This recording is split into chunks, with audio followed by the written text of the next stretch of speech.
कारण आंदोलनाला 14 दिवस झालेले आहे, लोकांच्या प्रकृती तब्येती खराब झालेल्या आहे। उद्या जर कोणाच्या जीवाला काही बरं वाईट झालं त्याची जबाबदारी कोणाची असेल? कारण त्याच्या अगोदरच्या दिवशी स्वयंस्फूर्तीने तुम्ही जे बाहेर आला त्याचा खूप मोठा परिणाम झालेला आहे। असं कधी झालेलं नाही की आपल्या हक्क अधिकारासाठी इतक्या संख्येने लोक निर्भयपणे स्वतंत्रपणे रस्त्यावर आले, बाहेर पडले। आतापर्यंत असं कधीही झालेलं नाही, हे इतिहासामध्ये पहिल्यांदा झालेलं आहे। आणि मग त्यानंतर काल बैठक लावली, त्यांनी एक समिती गठीत केली, त्याच्यामध्ये एसडीओ होते, त्याच्यामध्ये एसडीपीओ होते, त्याच्यामध्ये तहसीलदार होते, डीएचओ होते, अशी 4-5 लोकांची त्यांनी समिती गठीत केली। आणि मग काल साधारणतः 5:30 वाजता बैठक झाली। त्या बैठकीमध्ये ह्या वेगवेगळ्या चर्चांवरती मागण्यांवरती चर्चा झाली। पहिल्याच्या 2 बेसिक चर्चा आपल्या मागण्या होत्या। एक, आमच्या चतुर्थ श्रेणी कर्मचाऱ्यांना प्रायव्हेट रूमची सुविधा जी बंद केली होती, म्हणजे कलंत्री साहेब ज्यावेळेला एमएस होते तेव्हापासून ती बंद केली होती। आणि त्यामुळे आमचा चतुर्थ श्रेणी जो कर्मचारी आहे, जो आमचा अटेंडंट भाऊ आहे, जो आमची अटेंडंट बहीण आहे, ती सुद्धा माणूस आहे, तिला सुद्धा भावना आहे आणि तिचा सुद्धा त्याचा सुद्धा सन्मान आहे। कामाच्या ठिकाणी नोकरीच्या ठिकाणी भेदभाव डिस्क्रिमिनेशन होता कामा नये। क्लास 1, क्लास 2, क्लास 3, क्लास 4 हे आम्हाला मान्य नाही, त्यामुळे प्रायव्हेट रूम आपण सर्वांना दिली पाहिजे, ते मागणं झालं। दुसरी मागणी होती की 6 दिवस नाईट ड्युटी केल्यानंतर देवाप्रमाणे नाईट ऑफ सुद्धा आमच्या अटेंडंटला दिला पाहिजे, ही सुद्धा मागणी त्यांनी मंजूर केली।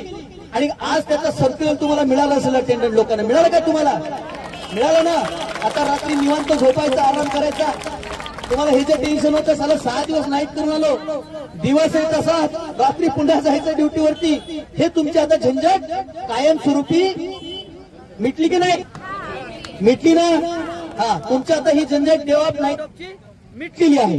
त्याच्यानंतर आपण म्हटलं की भविष्यामध्ये कर्मचाऱ्यांच्या प्रश्नावर संघटनेच्या पदाधिकाऱ्यांना चर्चा करण्यासाठी सन्मानजनक वागणूक मिळाली पाहिजे, याची सुद्धा मागणी त्या ठिकाणी त्यांनी मंजूर केलेली आहे। त्याचबरोबर कस्तुरबा सोसायटी नियमित कामगार संघटनेच्या कुठल्याही सदस्यावरती आज नाही, उद्या नाही, परवा नाही, कधीही कुठल्याही प्रकारचा दबाव टाकायचा नाही, हे सुद्धा त्यांनी म्हटलं की नाही, असं काही होणार नाही। 5वी आमची मागणी होती की आंदोलन करते जे उपोषण करते जे 6 लोक आहेत आणि आमची जी टीम आहे जी फ्रंट लाईनला काम करत होती त्यांच्यावरती सूडबुद्धीने कुठलीही कारवाई करायची नाही, ते सुद्धा मान्य साहेबांनी मान्य केलं। 6वीची आपली मागणी होती की आपल्याला कार्यालय संस्थेच्या आवारामध्ये देण्यात यावं, पण आपण ती मागणी जरी केली असली तरी ते आपल्याला मिळालंच पाहिजे असा काही आपला अधिकार आता नाही। रजिस्टर्ड युनियनचा तो अधिकार नाही, तो ऑथराइज युनियनचा आहे आणि त्यासाठी आपण नंतर प्रयत्न करू। 3 ज्या प्रमुख मागण्या आहेत, एचआरए, प्रोव्हिडंट फंड आणि टाइम बाउंड प्रमोशन, या बाबी, या मुद्द्यांवरती सगळ्यात जास्त चर्चा ह्या जिल्हा प्रशासनाच्या लोकांनी आणि आम्ही केलेली आहे। आणि त्याच्यावरती वेगवेगळे एक्सपर्ट, याच्यातले तज्ञ लोक, अभ्यासू लोक यांच्याशी आपण सातत्याने चर्चा केल्या।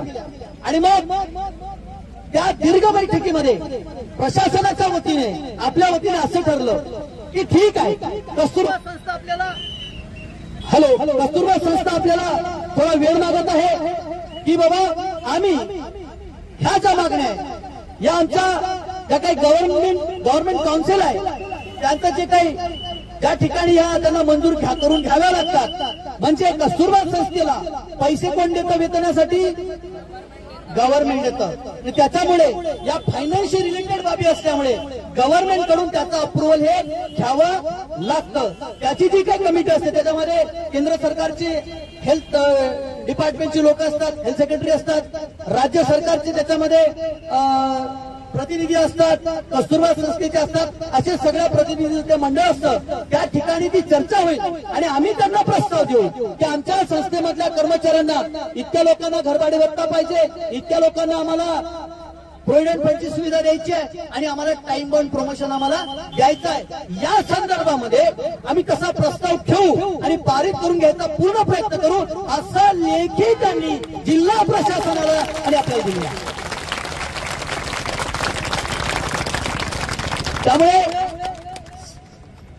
जिल्हा प्रशासन आणि आपले सगळे जे लीगल जे आपले काही ऍडवायझर आहेत, जे आपले बॅकबोन आहेत, त्याने आपल्याला सांगितलं की जिल्हा प्रशासनाने लिहून दिल्यामुळे, रायटिंग मध्ये दिल्यामुळे तुम्हाला हा विश्वास ठेवावा लागेल. काही दिवस हे तुम्हाला थांबावं लागेल, कारण ह्या प्रोसेससाठी एक वेळ लागतो. पण एक गोष्ट त्यांनी असं म्हटलं गर्ग साहेबांनी काल चर्चेमध्ये, ते रेकॉर्डवरती नाही, बोलता बोलता बोलले की एचआरसाठी होऊ शकते, एवढे दिवस लागणार नाही, 15-20 दिवसात सुद्धा एचआरची मागणी पूर्ण होऊ शकतं, असं गर्ग साहेब बोललेले आहे. आणि 10-20-30चा जो प्रमोशनचा जो काही प्रश्न आहे त्याच्यावरती ऑलरेडी आम्ही काम सुरू केलेलं आहे. हे सुद्धा त्या बैठकीमध्ये त्यांनी, परवाच्या बैठकीमध्ये, कालच्या नाही परवाच्या बैठकीमध्ये त्यांनी असं सांगितलं होतं. आणि त्या आश्वासनामध्ये सुद्धा त्यांनी नमूद केलेलं आहे की आम्ही ऑलरेडी याच्यावरती आम्ही काम, आंदोलन सुरू झाल्यानंतर काम सुरू केलेलं आहे. त्याच्यामुळे मला तर असं वाटतं की पहिल्यांदा आपली या मागणीमध्ये आपल्याला रिलीफ मिळू शकतो 10-20-30च्या प्रमोशनच्या मागणीमुळे. एकंदरीत आपण विचार करता की या आंदोलनामध्ये कुठलंही आंदोलन असो, ते सुरू केल्यानंतर कुठे थांबायचं हे आपल्याला समजलं पाहिजे. तो जो पॉइंट असतो की इथे आता आपण थांबायला पाहिजे. आणि जर सकारात्मक तडजोडी झाल्या, सकारात्मक चर्चा झाली आणि लिखितपणे आश्वासन दिल्यानंतर आपला सुद्धा विश्वास ठेवणं हे काम आहे. आपण असं म्हणू शकत नाही की आमचा तुमच्यावर विश्वास नाही, अभिच हो ना आणि आताच करा, लहान लेकरासारखं करायचंय, नाही तर लहान लेकरं आताच पाहिजे, आताच पाहिजे, आताच पाहिजे असं नसतं. त्याच्यामुळे लिखितमध्ये घेतल्यानंतर आपण एक वेळ या 3 मागण्यांसाठी संस्थेला दिलेला आहे. आपण आशा करूया की याच्यामध्ये सकारात्मक रीतीने संस्था प्रतिसाद देऊन लवकरात लवकर ह्या प्रमुख 3 मागण्या सुद्धा पूर्ण केल्याशिवाय राहणार नाही.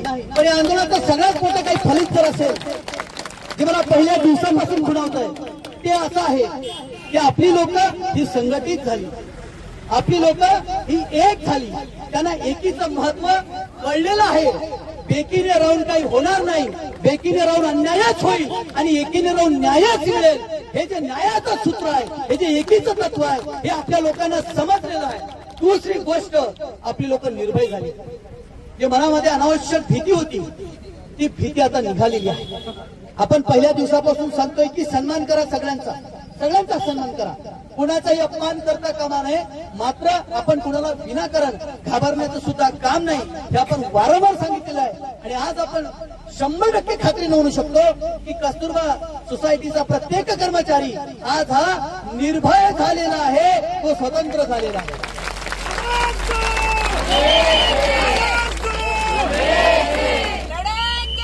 जीतेंगे, अरे जीतेंगे, हम एक है, हम एक है.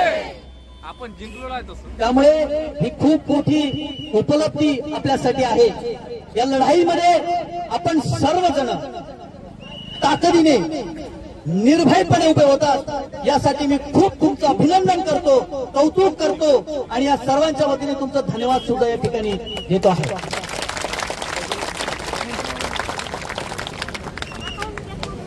पाच मिनिटांमध्ये आपल्याला दुसऱ्या कार्यक्रमाला सुरुवात करायची आहे. काही मान्यवर येतील, ज्यांनी ज्यांनी इच्छा व्यक्त केली स्वतःहून की आम्हाला यायचं आहे, येतील आणि त्यांच्या हस्ते आपण आपल्या सगळ्या उपोषणकर्त्यांचा आपण सत्कार करणार आहोत. आणि त्यानंतर आपण त्यांची या ठिकाणावरून एक त्यांना घरापर्यंत वाजत गाजत त्यांना आपण इथून येतो आहे चौकापर्यंत आणि मग आपण याचा समारोप करणार आहोत.